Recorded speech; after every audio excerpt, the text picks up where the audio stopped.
Hello and welcome to the Bisk CPA Review's coverage of financial accounting and reporting. My name is Bob Manette and I'll be your instructor for financial accounting and reporting. And let me say right off the bat that financial accounting and reporting is what I would call a classic good news, bad news type of situation. Let me give you the good news.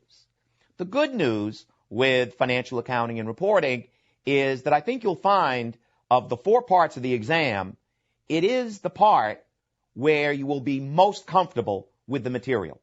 I really believe that. Because after all, what you majored in is financial accounting and reporting. You didn't major in auditing. You didn't major in regulation. You didn't major in business environment and concepts, whatever that is, right? You didn't that wasn't your major. Your major was financial accounting and reporting. So as I say, of the 4 parts, I do think you'll find that it is the part where you are the most comfortable with the material. The bad news, and I know you'd rather not hear it, but the bad news with financial accounting and reporting is that it is simply a back-breaking amount of material. It just is. Of the 4 parts of the exam, it is, I think, by far the most material that you're going to have to study. And of course, when you are faced with an exam that is covering this much material, all you can do, the only strategy that works, is take it a chapter at a time, take it a topic at a time, slow down, master each topic, do the work, get the problems done, and take it slow and easy through all the material because there is so much. In other words, it's almost as if you have to eat an elephant. That's really what it comes down to. Financial accounting reporting is you've been given an elephant that you have to eat.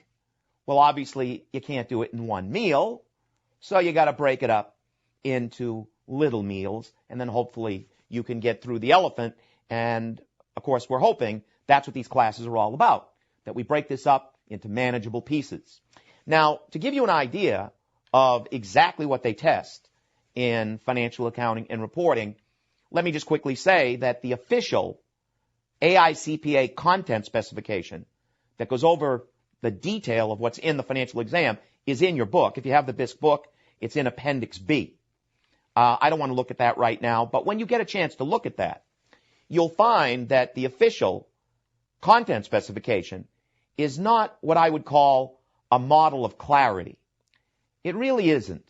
You'll look at it and it says you have to know measurement, and you have to know concepts, and I think most people come away from that going, well, what do I have to study? It's not, as I say, a real model of clarity. So I'm going to give you the content specification in a little different way. Because, someone who teaches this, as I do, someone who's very close to this, how do I look at the content specification? What is the way I think of it? Let me show you the way I think of it. First of all, we have to concentrate on 4 major areas. First, balance sheet issues. Issues around the balance sheet. Income statement issues. Issues all around the income statement. Statement of cash flows. And consolidated financial statements. I want you to think of those 4 areas. Balance sheet issues, income statement issues, statement of cash flows, and consolidated financial statements. I promise you, one way or another, those 4 areas will make up approximately 60 to 70% of your grade every single exam. What I'm saying is it's make or break. It's about 60 to 70% of your grade every single time. Now, it's a lot of work. I'm not minimizing that. That covers a great deal of ground. We have a lot to say about those areas. But it's about 60 to 70% of your grade. Then you have the nonprofit areas. First, governmental accounting.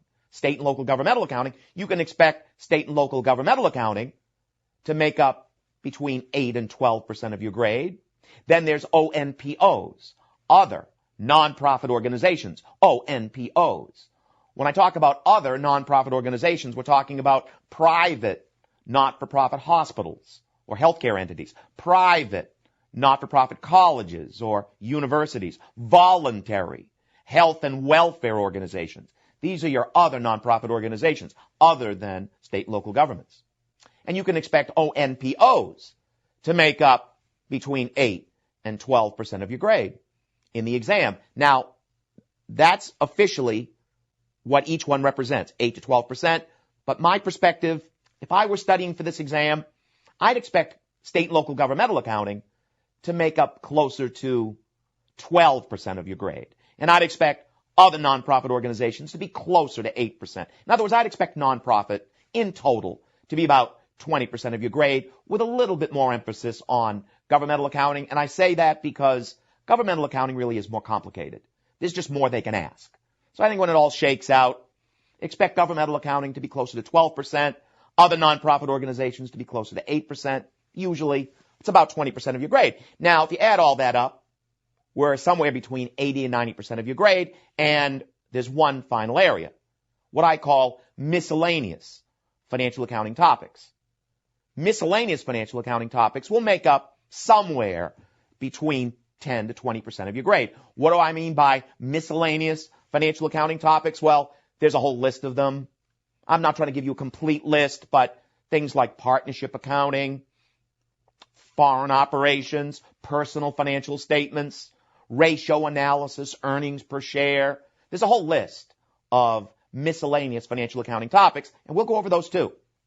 We're going to cover everything, and we'll go over all those miscellaneous topics as well. But you've got that final 10 to 20% of your grade, and you can't ignore that. Every point is essential. It's a pass-fail exam, so you can't really ignore anything. But that is how I see financial accounting and reporting. That's how the content specification breaks down in my mind. And of course, I mention something like this because it's the way I like my students to think. In other words, from now on, because you're one of my students, from now on, when you're studying something, you're thinking, do I really understand the impact on the balance sheet? Do I really understand the impact on the income statement from this? And of course, do I understand how to do a statement of cash flows? Do I understand consolidated financial statements? That you're thinking in these terms. And as I say, the official content specification is in Appendix B, so you can look that over when you get a chance. But this is basically the way I like my students to think.